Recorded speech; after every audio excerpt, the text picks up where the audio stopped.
Assalamualaikum warahmatullahi wabarakatuh. Bertemu lagi dengan saya Laili Wikansari. Hari ini kita akan belajar tentang kalor dan perpindahan kalor. Apa itu kalor? Kalor adalah bentuk energi yang berpindah dari benda yang suhunya tinggi ke benda yang suhunya rendah ketika kedua benda bersentuhan. Satuan kalor dalam SI adalah Joule. 1 kalor sama dengan 4,2 Joule atau 1 Joule itu sama dengan 0,24 kalori. Pengaruh kalor terhadap suhu zat. Jika suatu zat menyerap kalor, maka suhu akan naik. Dan jika suatu zat melepas kalor, maka suhu akan turun. Nah, di sini ada air panas dan es batu. Ketika keduanya dicampurkan, maka air panas akan melepas kalor dan es batu akan menerima kalor, sehingga akan menjadi air, ketika dicampurkan akan menjadi air hangat.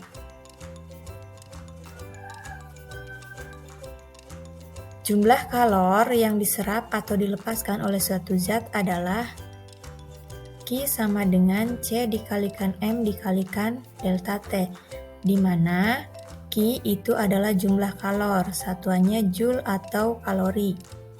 M itu massa benda, satuannya kilogram. C itu adalah kalor jenis zat, satuannya Joule per kilogram derajat Celcius. Delta T itu adalah kenaikan suhu, satuannya derajat Celcius atau Kelvin, di mana delta T ini adalah suhu akhir dikurangi dengan suhu awal.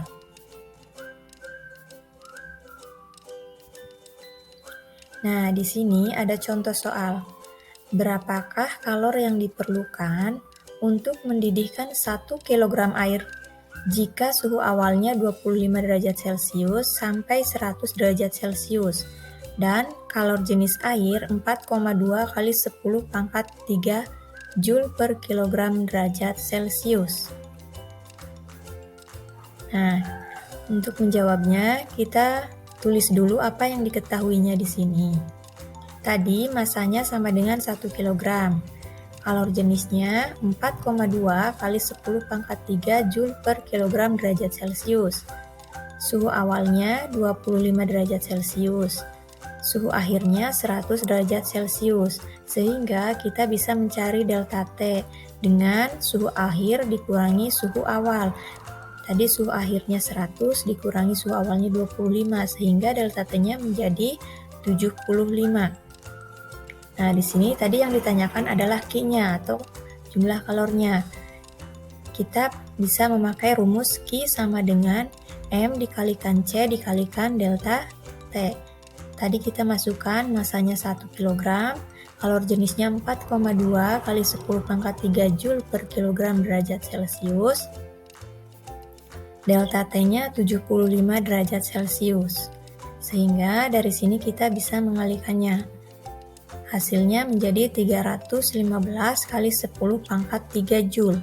Atau kalau misalkan mau dirubah dari Joule ke kilojoule berarti menjadi 315 kilojoule.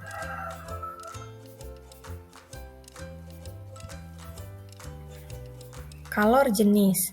Kalor jenis adalah banyaknya kalor yang diperlukan untuk menaikkan suhu 1 kg zat sebesar 1 derajat Celcius atau 1 Kelvin, di mana persamaannya di sini kalor jenis itu dilambangkan dengan C kecil.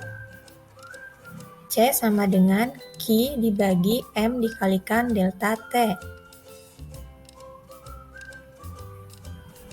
di mana Q itu adalah jumlah kalor, M adalah massa, delta T adalah perubahan suhu.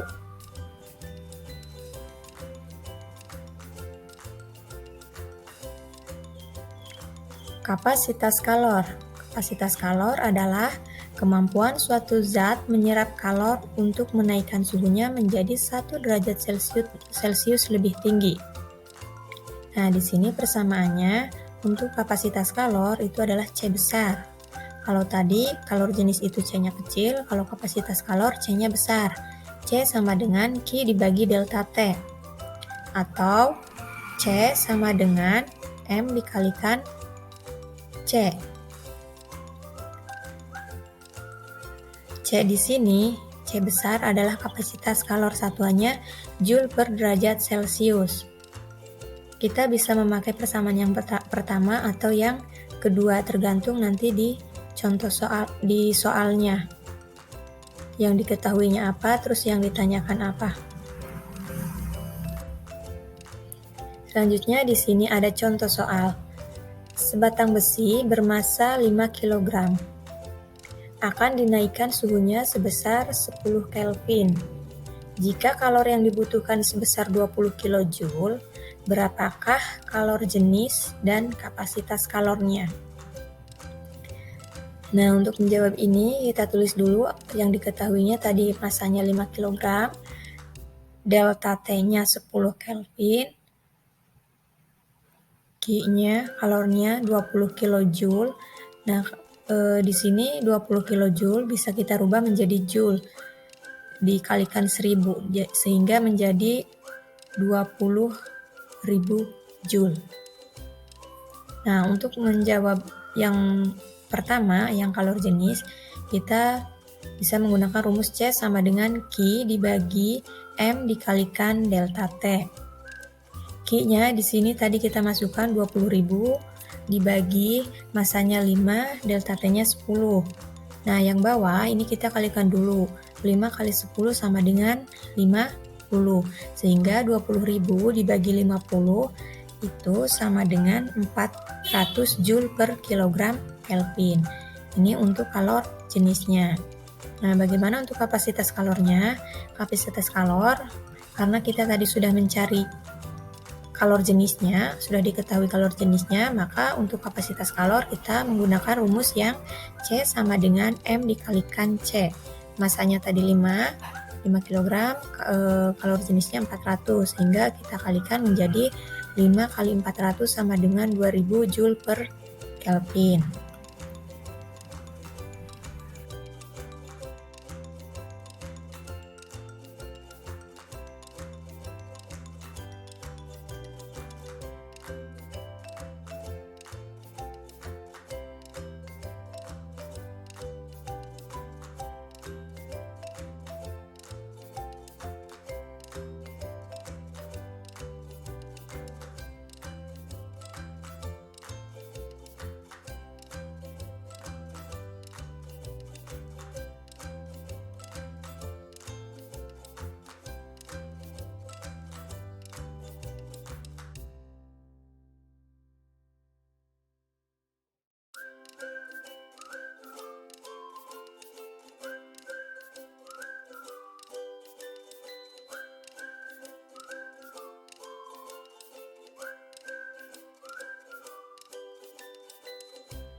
Asas Black. Asas Black berbunyi kalor yang diterima oleh suatu zat sama dengan kalor yang dilepas oleh suatu zat.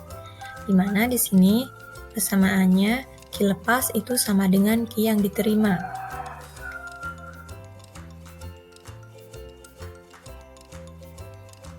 Nah, sekarang perpindahan kalor. Perpindahan kalor ada 3 cara. Yang pertama yaitu secara konduksi, yang kedua secara konveksi, dan yang ketiga secara radiasi. Nah, berikut penjelasannya. Konduksi. Perpindahan kalor secara konduksi itu adalah perpindahan kalor melalui suatu zat tanpa disertai perpindahan partikel-partikel zat tersebut. Nah, di sini contohnya memanaskan logam. Kalian pernah tidak memanaskan logam? Nah, salah satu ujung logam dipanaskan dan yang satunya kita pegang. Maka nanti lama-kelamaan kalornya itu akan mengalir ke ujung yang kita pegang sehingga akan terasa hangat. Nah, di situ ada perpindahan kalor secara konduksi. Jadi partikel-partikelnya itu tidak ikut berpindah.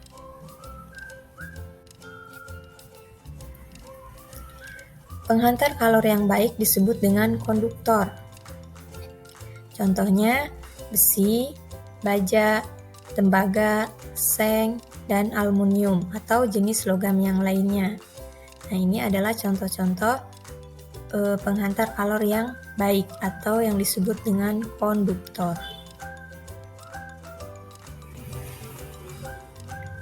Penghantar kalor yang kurang baik atau buruk disebut isolator. Contohnya kayu, kaca, wol, kertas, dan plastik atau jenis bukan logam lainnya.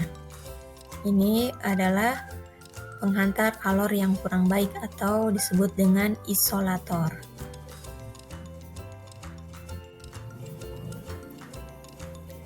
Konveksi.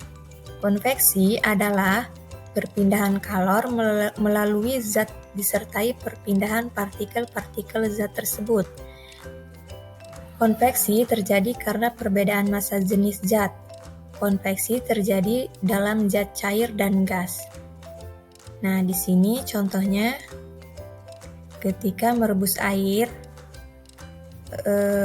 di sini nanti akan ada gelembung-gelembung yang dari bawah yang sudah panas itu akan berpindah ke atas dan yang dingin itu akan berpindah ke bawah.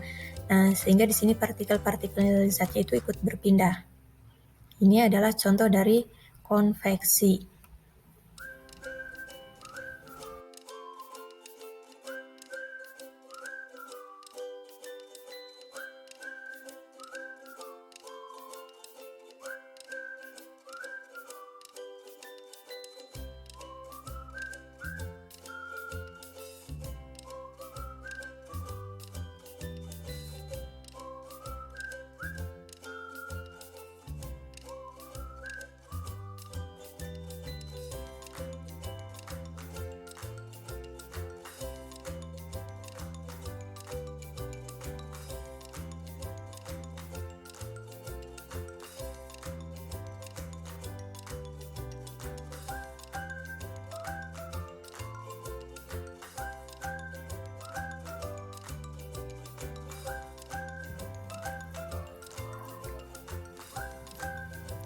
Radiasi atau pancaran adalah perpindahan kalor tanpa zat perantara atau medium.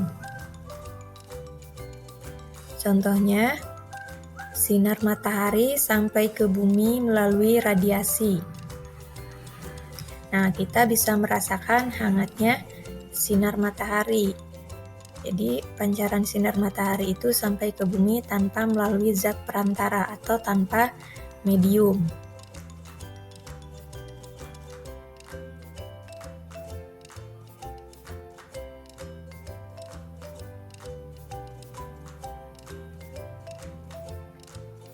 Nah, berikut adalah pemanfaatan kalor dalam kehidupan sehari-hari.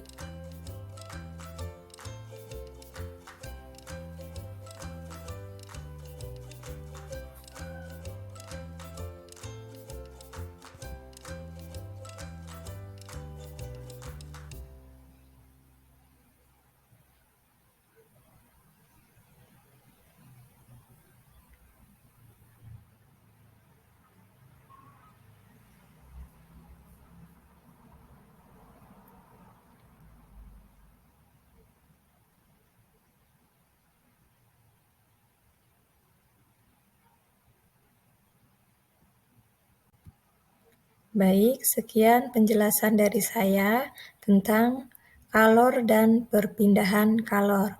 Sampai jumpa di pembelajaran berikutnya. Terima kasih. Wassalamualaikum warahmatullahi wabarakatuh.